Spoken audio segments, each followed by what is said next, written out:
Welcome back to Dadnarok High Voltage. This is Sean. And this is Chris.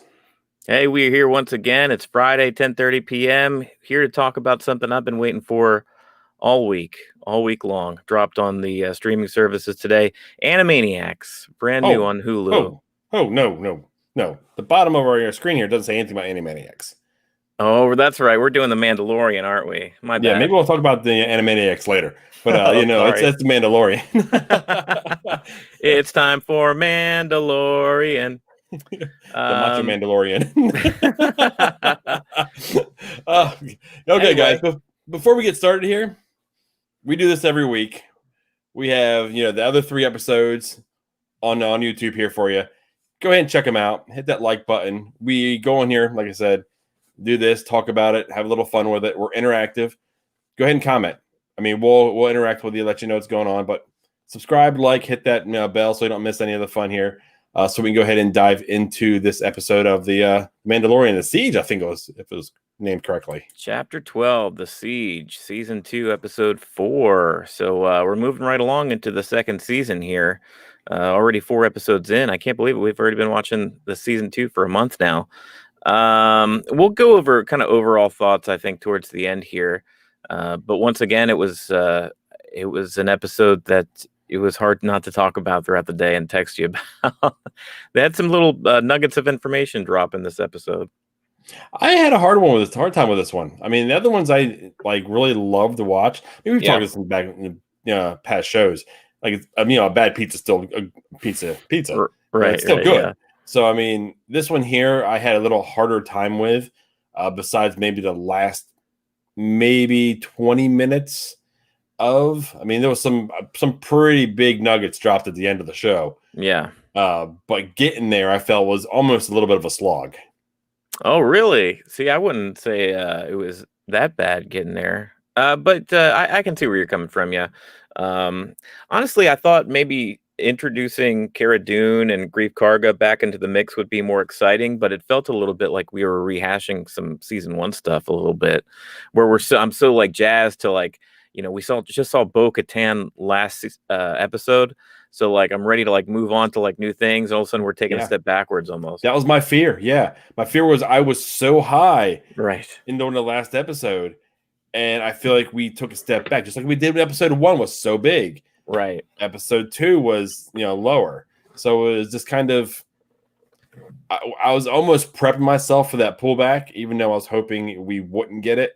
Yeah. And they did move the plot forward still, but it wasn't as dramatic as a move as we seen last episode.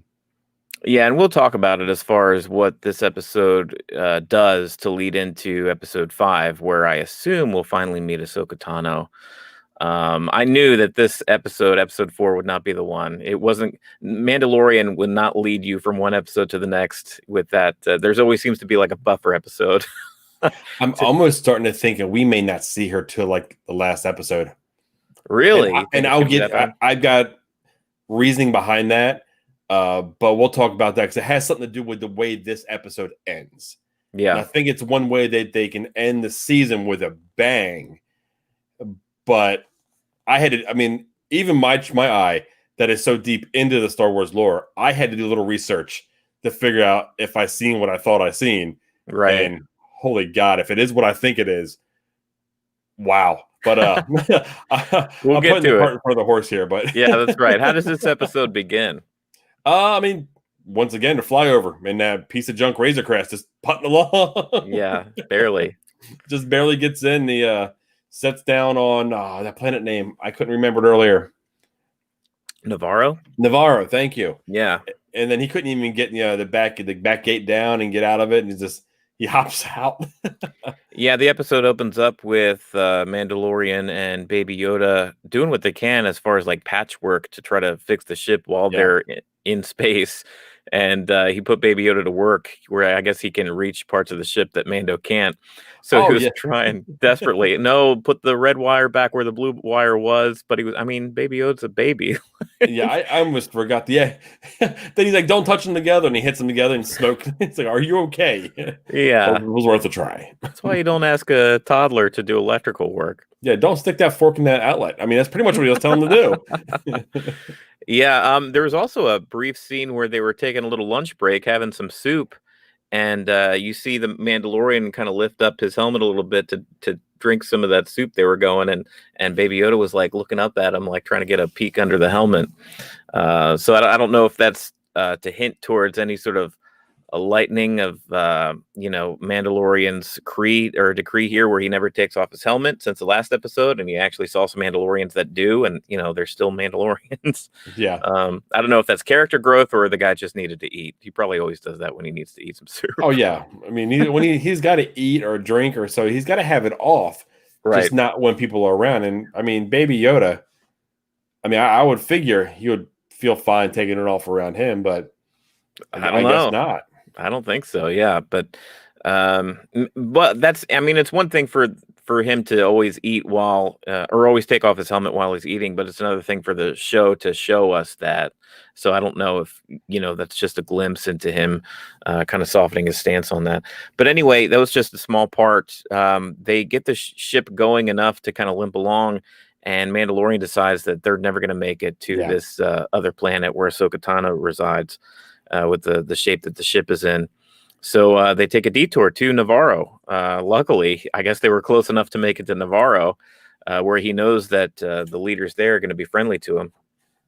Yeah, old friends from past episodes. That's right. What do you think of seeing Cara Dune down in the old Coven? They basically become like a crime den. I liked it. I mean, it made sense from how we left them the end of the last season.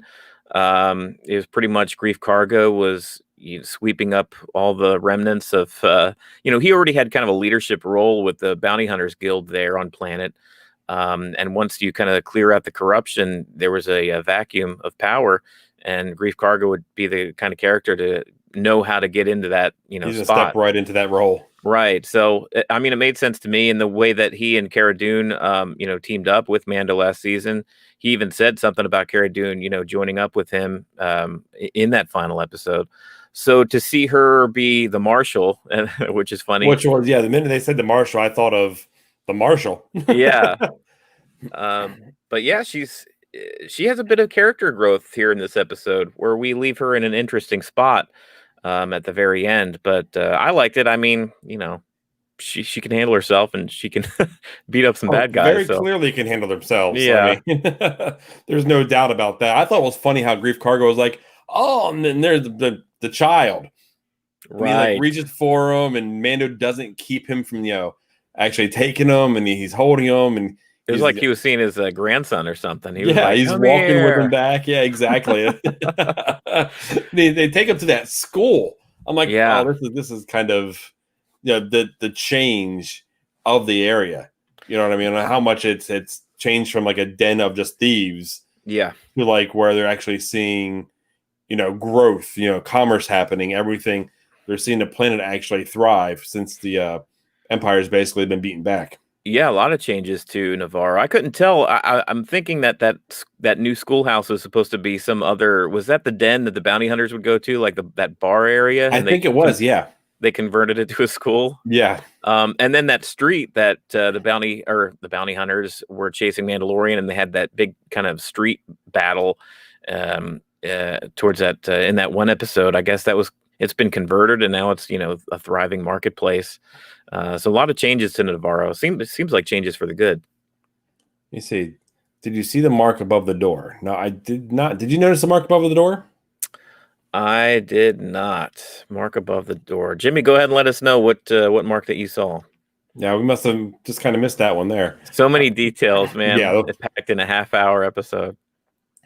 But yeah, I mean, he actually convinces Mando to leave the Baby Yoda in this classroom. It's like, I don't know if I bought on how easy he decided to leave him, because he's been like keeping him like by him for Right. everything, and he was kind of like, okay, I'll leave him here. I'll take Cara Dune's word for it. He's safe. Yeah. Yeah, I But think it was a nice change of pace considering we've had episode after episode of him basically carrying Baby Yoda at his side at all times just because he's so uneasy about where he is and the people yeah, he's interacting with. So for him to be able to just take a breath and be on a planet where he can actually trust people around him is a nice change of pace. yeah. So we don't get that. I mean, he had, like I said, the other interaction with the Mandalorians, Bo-Katan and her crew, but Right. you can tell there was still a distrust between the group. Oh, sure.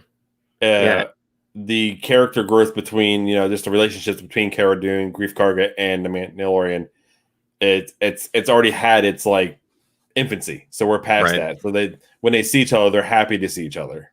Yeah. Yeah. So Baby Yoda is left at this Loda. school. I don't know who the heck Loda is. But let's see. Let's see. The Basement Surge. It was a good episode. It was a good episode. I think that Mandalorian would really have to put up a stinker for it to be considered a bad episode. Yeah. But I don't know, Chris. You have different ideas. Not your favorite. Is Not it my your least favorite this season so far? Least favorite this season, yes. Wow. Least favorite. Now that the bombshell that was dropped on us was huge, but getting to that point, I thought it was my least favorite. This would go underneath the giant spider scene episode. Wow. Okay. For See, me. the ice spider one is probably my least favorite so far, just for the fact that like nothing happened on that episode plot wise. At least this had some thrust to it and some interesting twists and turns. But anyway, yeah, they leave Baby Yoda in this classroom setting where he steals this kid's snack just because he's like he wants to eat all the damn he time. could. Yeah, like I don't know if we're supposed to take these little occurrences like him eating Frog Lady's eggs and him stealing this kid's snacks. If we're supposed to be like, oh, isn't Baby Yoda so cute that he's hungry all the time? Or if we're supposed to be like troubled that like, damn, Baby Yoda just kind of does what the hell he wants to do at all times. Like There's that's no one not, really to check him. yeah, that's not great for a Force user. That could be dangerous. That could be a slippery slope. He's tapping into the wrong side of the Force. Yeah, I'm just waiting for him to meet up with Ahsoka Tano and him to just start like grabbing at the lightsaber or something, and her just being like, "Oh no, this is not going to do." Listen, kid. Oh yeah, she should be able to check him real fast. Yeah, that's for sure. Ain't no Force choking Ahsoka Tano. Yeah, right. But yeah, they get back to the group with them, and after leaving Baby Yoda, they go to like this little like command center almost, and we see that one blue alien, Mithril. The one that we've seen in an episode where I called him in the trailer. I had to point him out to you. I was like, oh, there he is. I was like, what's going on? I didn't know, or none of us really knew, that the person who put the bounty on him was Grief Karga himself. Yeah. I was like, that was a funny little twist. Yeah. So when he brought him back, he was bringing them to him because he cooked the books and was taking some money. He was like, yep, nope. And then, man, 300 years worth of like the work. That's rough. You got to imagine that Grief Karga won't be around for that much longer to keep tabs on that 300 years, but I don't know. Who knows? But he did decrease that 300 by large increments throughout the episode. I think eventually it was like 150 years he knocked off. Yeah, cut it in half by the end of this 30-minute episode. So, that's good. He was a fairly fun presence to have in the mix with these other characters. Because, I mean, Grief Karga, Cara Dune, and the Mandalorian, of course, I mean, they just kind of charge into danger and action and adventure, and they're used to that kind of thing. To have the old coward persona in this episode was a kind of a different change of pace too. What's going on there, Night Court Sammy? Thanks for joining us. Yeah, thanks for being here. So yeah, that character played by Bobby Moynihan under a lot of blue makeup. He did you ever think that he was going to sell them out this episode? He was always kind of borderline, like he's a coward and he's kind of sniveling. But do you think he would if he ran into the Imperial officers? I don't think he would cross Mando again. No, yeah. Because when he first seen him, he let out that steam. He was like the equivalent of him peeing his pants. Yeah, I mean, he was scared to see him. Yeah. And it was when Mando said, he crossed again, just let me know. I'll go get him again. Right, yeah. So, no, I think you're right. Mithril knows Mando's no joke. And, Yeah, and I absolutely. think he thinks back to that original like line, I can take you in warm or I can take you in cold. That's right. Classic now. That's old school Mandalorian. So it's like, Mandalorian doesn't seem to be even the same character since, he gave that line back in the first episode of season 1. He's grown so much for a character that we don't even see his face most of the time. But I can't even see him saying something like that now. I feel like the child has warmed his heart too much. yeah. Hey, Sammy, real quick, buddy. We are full spoilers here, man. If you haven't been able to see it yet and you're just watching clips, I don't want to spoil this for you. So, I mean, if by all means stick around, we'll love for you to stick around. But I don't want to ruin this show here. It's an amazing show without knowing what's going on. Yeah, for real. We're doing a full recap and rehash of all the episodes week to week. So I definitely encourage you to check the episodes out on Disney Plus for sure. But where were we? Where were we at there? So Baby Yoda's at the classroom, and this is at the point of the episode where Grief kind of informs Mandalorian that, hey, for sure, I'll fix your ship up, no problem. But I was wondering if you could do something for me while you're here. The old, scratch my back, scratch yours kind of thing, which he runs into all the dang time. But he doesn't hesitate. I mean, these are people he trusts. He likes Cara Dune. He likes Grief Karga, and he's willing to hop in and do whatever they're asking him to do. Yeah, he's always game, and I think definitely seeing that how much they've cleaned up this, this city, this planet. Mm-hmm. That he's like, you know what, I want to have a little bit of a part. So it was almost kind of like where he was living as well. So I think he feels like getting rid of this base here is going to be the best for everybody. Yeah. And boy, they walked into a lot more than they anticipated. Yeah, they sure as heck did. So the basic premise of the remainder of the episode here is that there's this base that is on Navarro that they weren't privy to the last time that we saw Grief and Cara Dune. But that's how that Imperial unit got to that city Navarro so quickly, is that they were already dispatched to the planet. Moff Gideon was apparently just kind of called them up, and they were there real quick because they were there in a sort of a hidden mountain fortress almost. It seemed like it was kind of, blink and you miss it, where you only saw certain sections kind of poking through the mountainside. And it turned out to be a huge base that we later find out is a laboratory. Spoilers. Yeah, right. No, I mean, they went up there and they got into it relatively easy. When they first showed up, Mithra was like, should I drop you off here? They're like, no, door. And he's like, the back and forth between Grief and Mithra here was great. Yeah. Well, he's like, you're parking here, you're staying. He's like, wow, I'm going to dehydrate. Yeah, he was going through back and forth between positive and negative reinforcement. Like, how about I cut 100 years off your sentence? Or how about I stick you in carbonite again? Or how about I leave you here and make you walk home? But boss, I don't have my suit. Yeah, exactly. So that was funny throughout the episode. It was fun to watch Mithral slicing, too. Yeah. Slicing is a term. It's kind of like the Star Wars equivalent of hacking. They say it and then use it in books all the time. I mean, there's tons of like slicer characters in the novels. We don't see it that often in the movies or referenced too often, but it was cool that like Aphra is a pretty good slicer herself. Yeah, Aphra in the comics. But that's a different avenue here. So yeah, find out more about Aphra. She's an interesting character in the comics and the novels too. But yeah, for them, Mando was literally like, he pointed towards a console and he was like, Mithral, go and slice that console, get the door open. I was like, oh, nice reference. Yeah, that was pretty cool. And Mando took off. Mando went up, up the little platform. He's like, I'm gonna do my own thing, lone soldier, lone wolf thing. The whole basically what the show's been. Next thing you know, you see a stormtrooper just falling. I'm like, okay. You know what? There is a part of me really that wants to see a competent stormtrooper. Yeah, I hear you. One that just could not get over the hump to be a death trooper or a snow trooper or a guard, one of the big higher up or a pilot. Not all of these stormtroopers got to be bumbling fools to me. I like when they're just give them a little bit of competence. I literally think, and this is kind of a sidetrack here, but we saw the clone troopers in the heyday of the Clone Wars, and when they originated, they were they were designed for battle, right? I mean, they were hardened, they were experts, they were perfect, stormtroopers, they were soldiers. and throughout the years, they phased the clones out and brought on recruits. They went to different planets. The Empire is taking over these civilizations. It was very enticing to join the Empire because it granted you a little bit of safety. It granted you a salary, as measly as it might have been, Yeah. A and place to safety. sleep, food. That's right, The works. safety and Yeah. being under that the wing of the Emperor's robes there, right? And then eventually, especially throughout the rebellion, they're just picking up the bottom of the barrel as far as being able to recruit people. And then especially by this point, I mean, the Empire itself is on its last legs.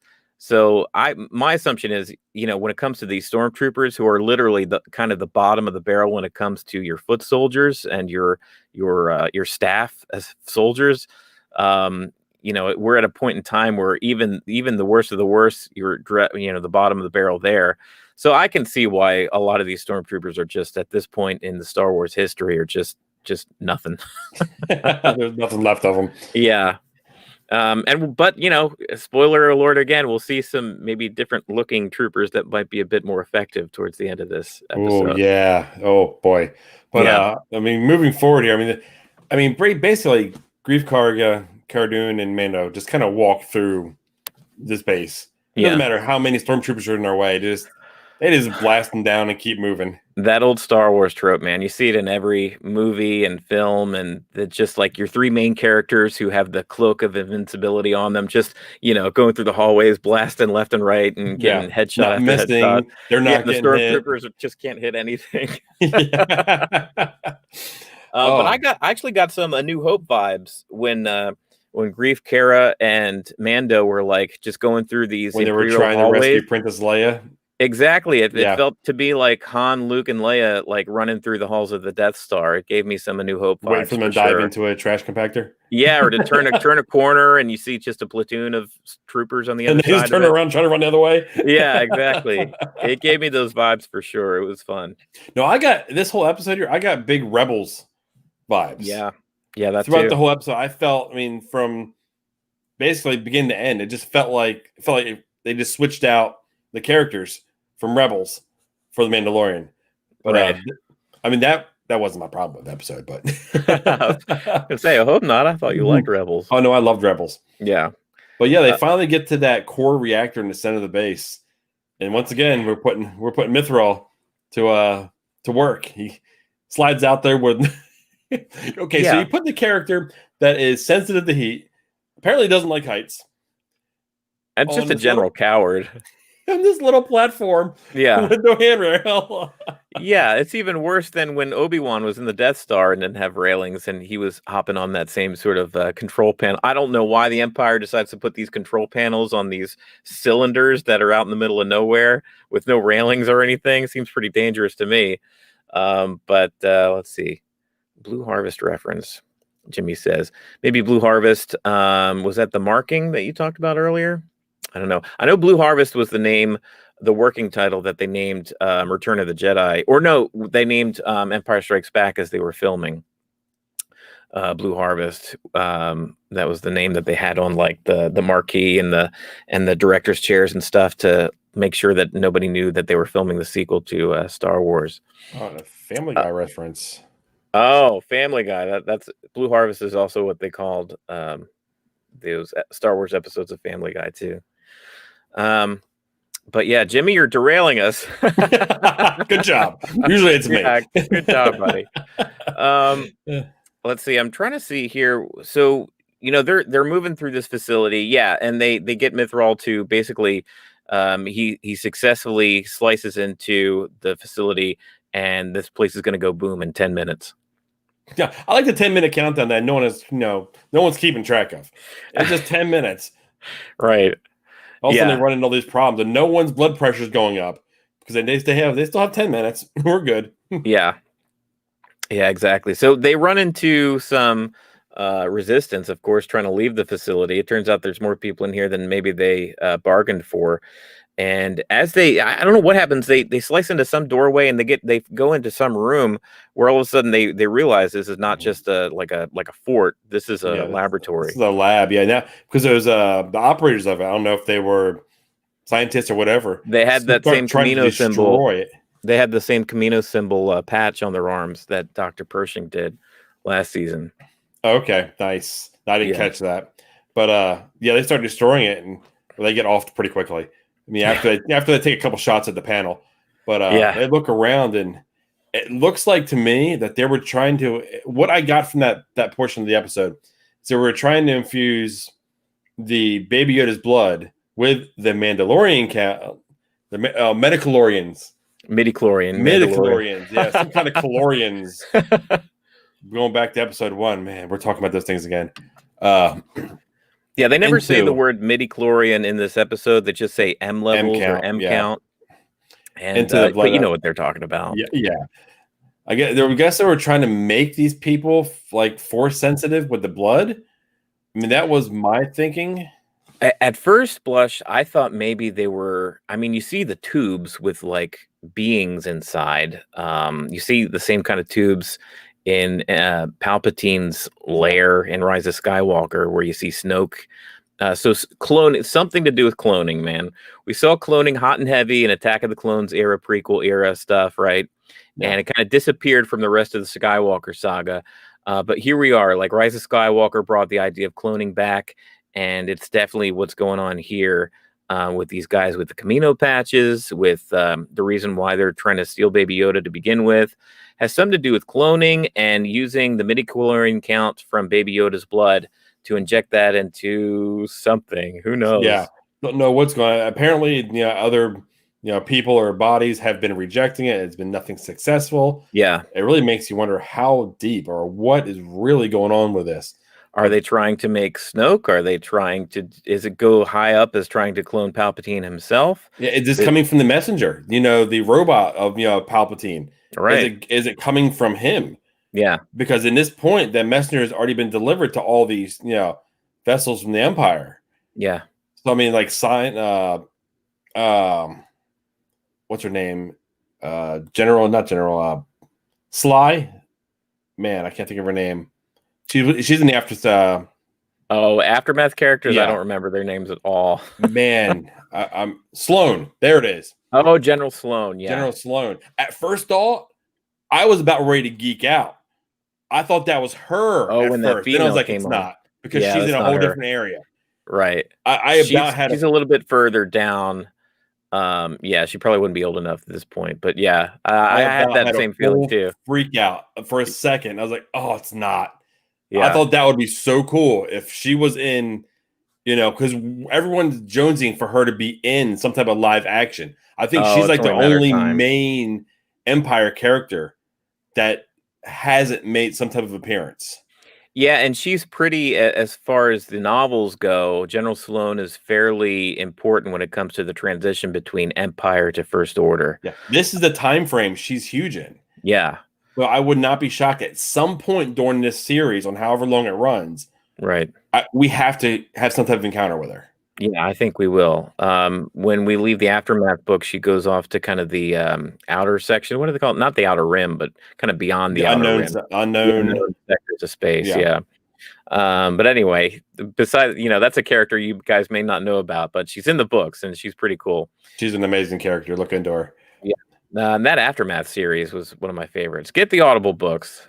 Check them out. They're really good. There's 3 of them. It's trilogy of novels, the Aftermath series. They take place directly out of Return of the Jedi, and they're after Return of the Jedi, and they're really great. Unfortunately, not sponsored, but we'll take it. Yeah. Audible. Trying to get people to buy your products here. But yeah, I mean, they learned that. We see the hologram of Dr. Pershing, and then he says Moff Gideon. Yeah, and that's when Mando immediately thinks, okay, this is an old recording. But then they're like, no, this was from a couple days ago. Yeah. Then crap hits him, because now Baby Yoda's chilling back eating macaroons, back in the classroom. Yeah, it's like, I got to get back, because if he catches wind that he's on planet and the child's there, yeah. He doesn't know. Maybe Moff Gideon's already there with the whole platoon in the city, and he's already got Baby Yoda. So he's like, I got to split. I got to go. Cara Dune and Grief Karga, they're like, yeah, you're right. You're probably like, peace out. Go. Yeah, go. Jet out of here with your jetpack. Yeah. We're just going to go ahead and steal this armored Imperial tank here and And haul just out of here jump off a too. damn cliff with it. What? Jump That was off. fun. Like Yeah. that was some good effects, and yeah, that was a lot of fun. That they've done really well this season as far as bringing these big action sequences to life. I know it's been a struggle for them because they mostly shoot inside, this bubble of LED screens, right? And I've gotten past that. Remember the first episode we Yeah. did? It took me out. Yep. I've actually gotten beyond that now. Like I Yeah. can actually, when I'm watching it, I'm seeing it. I'm not seeing the way they shot it anymore. And I think that you're absolutely correct on that. Watching the gallery, Mm-hmm.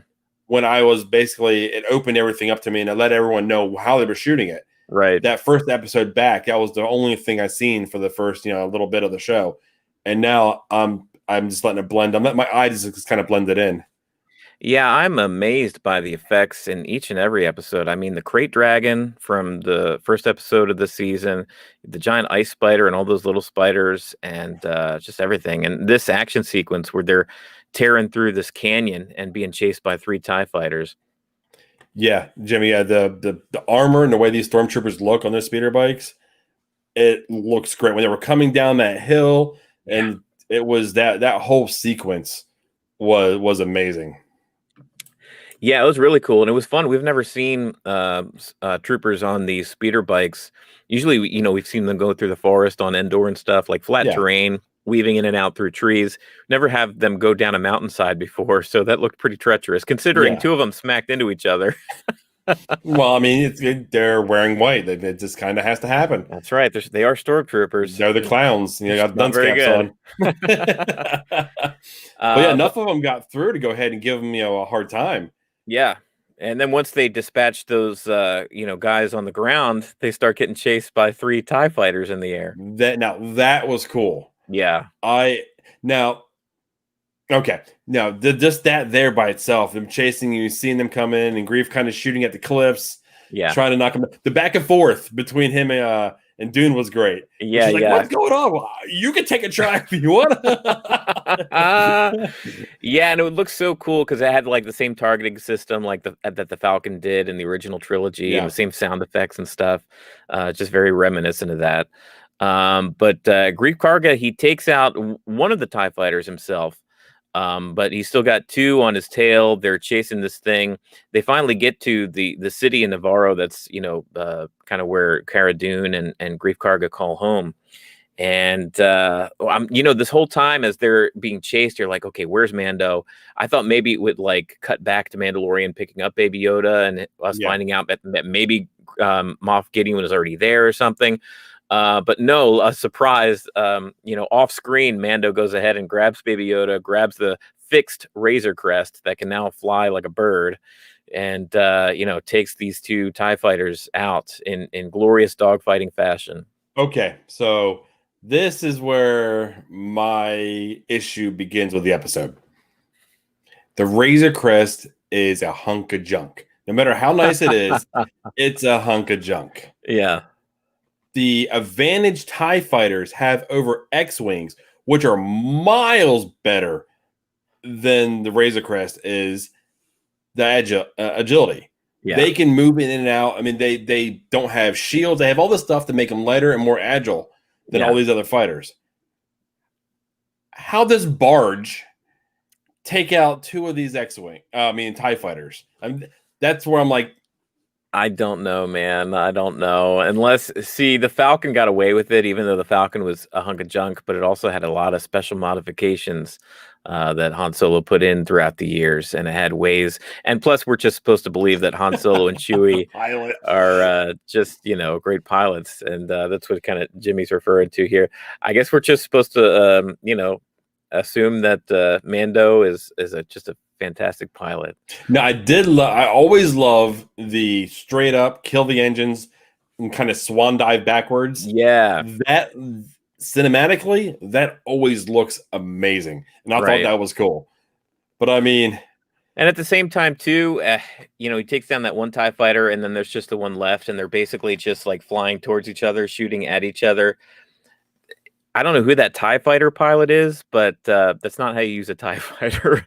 You've got Yeah, to like no. zip around and try to shoot up at the side. You're not going to win a one-on-one, face-to-face challenge on any ship if you're in a little dinky TIE fighter. So, it is what it is. It was a fun dogfight, action scene. It was still Yeah, for good. an action scene, it did its job. Yeah. They're the more competent of the Empire's troops. Yeah. Actually, I think they're one of the most competent of the Empire's troops, and they Maybe just not on got this punked. They planet. they got punked. Not in this leftover laboratory. I guess this was just the worst of the worst. Yeah, well, yeah, we'll move on. But I mean, they get out. Do you think Navarro was actually protected by any type of like ground to air defense or anything? Because they were like, we got to get here. Once we're here, we're safe. Yeah, that's what I was thinking actually. When they were hauling ass back to the city, I thought maybe the Grief Karga had put up some turrets or something around the city edges that would have taken down these TIE fighters. And that's what I thought happened at first, but no, turns out it was Mando and the Razor Crest. So I assume maybe they have some sort of defenses, but we I don't f- see that coming to play. yeah, I feel like because there's that big safe zone they talked about at the beginning of the episode. Right. So there's got to be something that's providing that security, Yeah, there have to be. or if it's a Otherwise they wouldn't be shield or so. something. Yeah, Yeah, they wouldn't be living so comfortably there in the city. And I mean, Cara Dune like guarantees Baby Yoda safety at that school while they're gone. So yeah, they have to have something going there's on. got to be something there. Yeah, the for that peace of mind. Right. Yeah. So I mean that's about it. So here we're closing in towards the end of the episode. The Razor Crest is apparently fixed in record time. Those Yeah, mechanics were really good, even though they were really evil and deceitful. At least one of them. yeah. uh, because we find out in the episode, Moff Gideon kind of gets briefed by this female officer that yes, indeed, Mandalorian was on Navarro. Yes, indeed, he still has Baby Yoda in tow, and yes, indeed, the Razor Crest now has a tracking device on it. Did you catch the nod to the movies? No. So it goes to the Last Jedi. Okay. This is a technology that they introduced in the movies that they can now track ships through hyperspace. Oh, okay. So no matter where he goes with that tracker on, they can track where he's going. That's why the ships in Leia could not get away in the movie. Is because every time they jumped with them, and they came out the exact same spot. That's right. Okay. And Yeah. that was a lot of people had an issue with that because there was never any reference to that type of technology before. Mm-hmm. And now they're reintroducing that here in the Mandalorian. Oh, interesting. Okay. Well, that does line up in the timeline, I guess, between Return of the Jedi and The Force Awakens. So that's interesting. But yeah, I mean, that's where we leave this episode at. It's interesting because now we know that there's really nothing stopping Mandalorian from, finishing his journey towards Ahsoka Tano, and he's heading her way with a tracking device in his ship Yeah, with Moff and Gideon in tow. man, and Moff Gideon was standing by some. There's gonna be some hurting coming. Yeah. Did you know what these were immediately when you seen them, or did it take a little digging for you? I didn't dig into it. I just assumed they were kind of like special troopers that were either probably from a video game or a set of novels or something. Because they look like special troopers, like in all black. So I assumed there was something special about They're them. not even humanoid. Oh, really? Yeah, they're called Dark Troopers, and it's you're absolutely right. It's from a video game, Okay. and basically it lines up right with with Thrawn.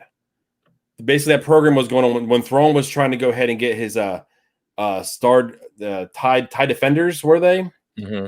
off the ground, and he was basically knocking heads with Vader over the Death Star. Mm-hmm. This project was happening at the exact same time, and General Rom Mock, I think it is Moch, Okay. is the one that was pushing that project. So there So is was this from the books? no, I think this is the video game. Okay. Now, yeah, I didn't play the game, but I was just kind of looking through it and going through the lore and everything with it. Yeah. And man, Mon Mothma actually found it to be a huge threat because after they destroyed the first Death Star, the Empire used these things to strike one of the rebel bases and completely wiped them all out. What, these troopers? No, the rebels. There was not a single living rebel after these Dark Troopers went ahead and struck. Okay, so the Dark Troopers struck. So if they're not humanoid, what are they? Robots? They're droids. I mean, we're harkening back to like battle droids. Oh, okay. And the first ones that were actually, were started were actually only armed with vibroblades.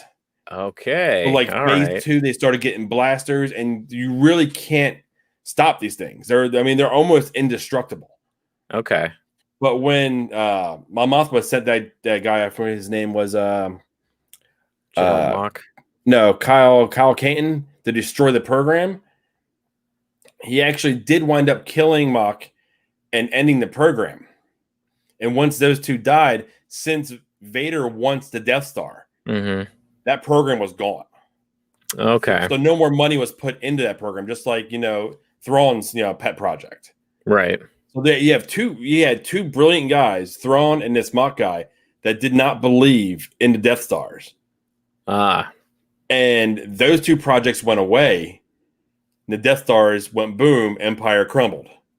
I see. Putting all their eggs in one basket. Exactly. Yeah. But yeah, I mean, you're looking into it, and I think it was called Arc Hammer was the actual project name. So it was, dude, it's some good reading. I would say look into it. Just go to Wikipedia. Oh, Wikipedia, yeah, sure. And it'll give you everything about it, and just the look of them is awesome. I mean, but it looks like it's phase 2 because they're fully black. They have the weapons on them, right? And it's a Jimmy loved it. It's a droid army ready to go. It's basically like General Grievous sitting there with his droids ready to march on Naboo.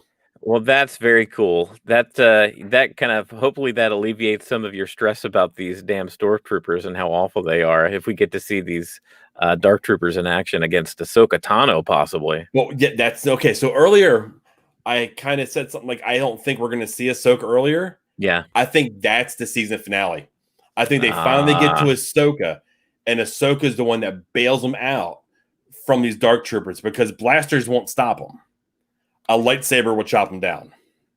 Or, okay, well, that's being positive, and that's being, that's thinking in a way that we're actually going to get an episode or two with Ahsoka, and we see those battles. Or does this season leave us with Mando finally landing on this planet and introducing himself to Ahsoka Tano, and we see her for like 90 seconds, and then Moff Gideon comes up in planet, and that's when the season cuts off. Stay tuned for season 3. Do you think that's a possibility? I hope not. I hope we don't get the Luke. That'd be a hell of a cliffhanger. That'd be terrible. I can see them doing it though. But yeah, I still think we are absolutely getting more of Bo-Katan. Okay. I can see her, and the more we go into the series, the less and less I think we're going to see Sabine. Yeah, I think you're right. I think Rex and Sabine are probably off the table at this point. Yeah, I think Sabine was a rumor. It was just everyone knew that pan out with Sasha Banks. Yep, yeah, wasn't her. It wasn't her. So I don't think we're going to see her. As much as I want to see her, I really don't believe we're going to. Yeah. And it's really, have we seen all we're going to see of Boba Fett? Right. I don't know. Are we going back to Tatooine for any reason? Why would we go back to Tatooine? How many episodes are this? Is it 8 episodes or 10? It's 8 episodes. We're halfway through. Oh my God. We're already halfway through the season. And we have these 3 dangling characters of will we see Boba Fett again? Will we see Bo-Katan again? And will we see, or what capacity will we see Ahsoka Tano, and for how long? I'm really hoping the next episode we see one of these dark troopers like activated. Yeah. Give us something more. Because I know that was a really deep cut. Yeah. Putting them in there. And like I even told you, I may have sent you a message like, dude, I had to check to see if I seen what I thought I seen. Right. Because I didn't believe I seen. I was like, I wasn't even sure. Because it was so far into that, they're bringing legend stuff They're Yeah. slowly pulling all this legend stuff and making it canon. Yeah. And they're doing it in a way that doesn't feel forced, Right. which I Yeah. think is the most important thing. Don't force it into it, even if people want it. Work it into it when it makes sense. We are already halfway through this season of The Mandalorian. There's a lot left to do. Seems like little time to do it, especially when these episodes are only in these like 35-minute chunks. They are able to cram a lot in there, but man, we got a long way to go.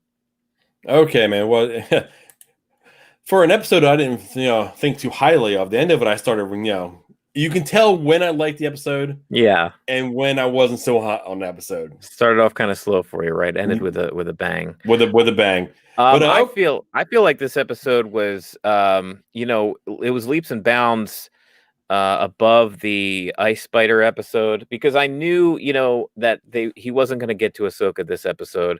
So it's like, okay, we're gonna stall, but at least in this stalling of Mando's character and his journey, we got to see Kara again, we got to see Grief again, we got to see Navarro again, we got to learn more information and backstory about Moff Gideon's intentions, about the cloning.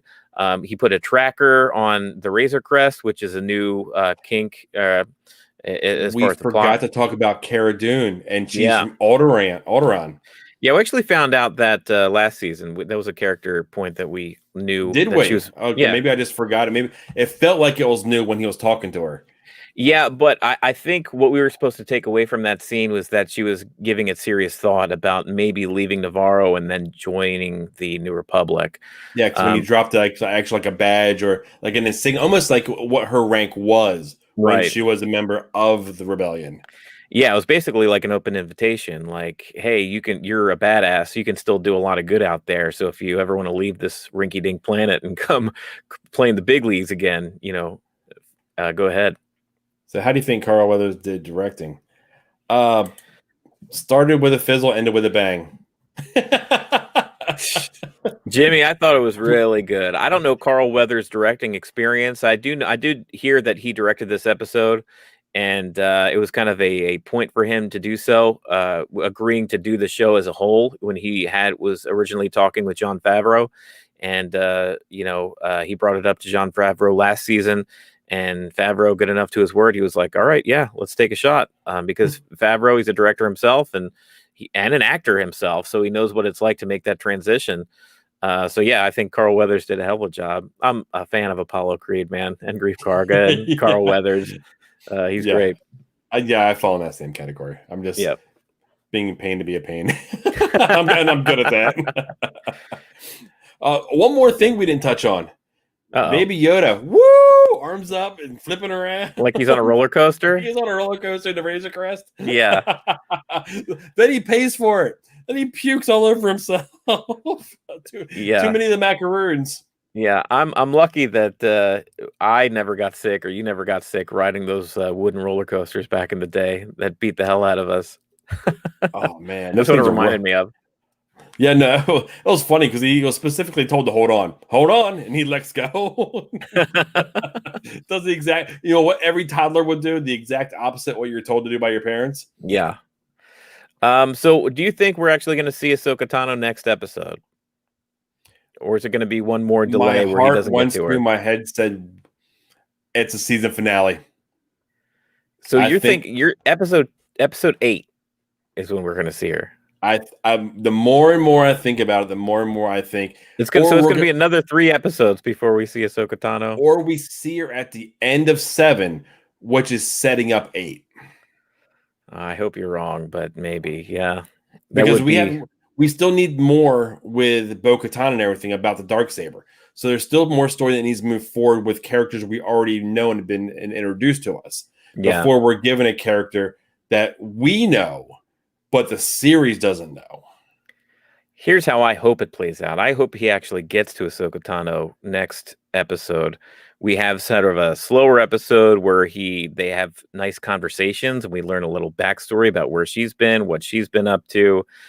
And then at the end of the episode, you see Moff Gideon drop in and she's like, what the hell? Who you bringing in with you? Right?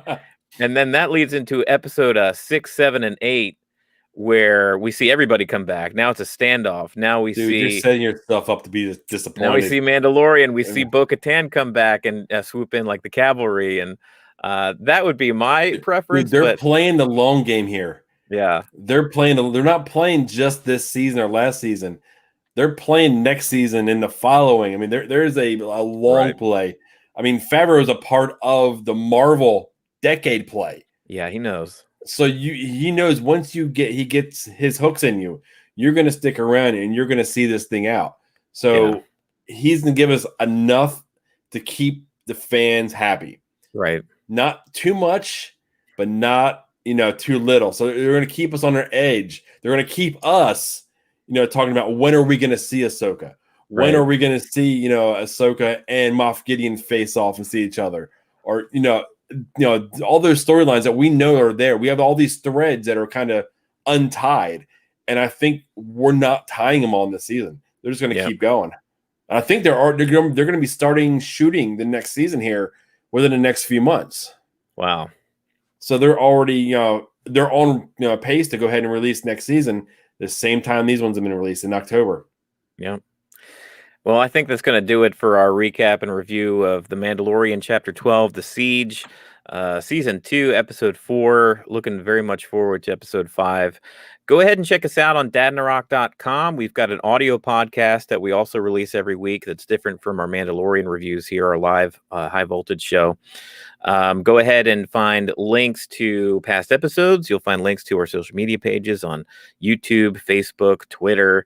We're everywhere, man. Just Google Dadnarok and you'll see a bunch of stuff out there. Yeah, if you it's actually pretty funny. We take up almost like 2 pages now. It's impressive. Yeah, hey man, we're 2 pages of Google. That's pretty good. But yeah, join us next week again, next Friday, 10:30 p.m. Eastern Standard Time, as we discuss Episode 5 of Season 2 of The Mandalorian.